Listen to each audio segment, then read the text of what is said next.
जय जगन्नाथ सांग मैंने आपण मैंने केमती अच्छा मु बहुत भलर अच्छी आशा कर बहुत भलरे थे आ सका कम सारी घर ठाकुर पूजा करी मंदिर दर्शन कर आसी सका जलखिया चकुली पिठा बनैबी माँ पु बसी खाइबा से चकुली पिठा काली संध्या बेले गोलाई थी आ चकुली पिठा विशेष कर संध्या बेले गोलाई थी फुली ना चकुड़ा सेमती देखते तावा बसैकी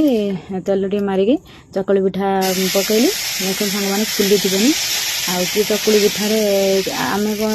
किए तरकारी खाऊ कि डाली कि मटर तरकारी आम सेमती किसी खाइन खाली सिंपल रे चीनी पकईके आम चकुली पिठा माँ पु बस खाऊचे आज भी लोक पड़े आमर स्त्री पड़े से टाइम है आम सिंपल खाई मो पुओ ये बस आपण मैंने खरा भावेनि ये चकुली पिठा फुली आप भावुते एमती चकुली पिठा कर माँ पुओ बसिक खाऊचे मु भी खाइली मो पुओ खाइला आम रोषे प्रस्तुत करिया।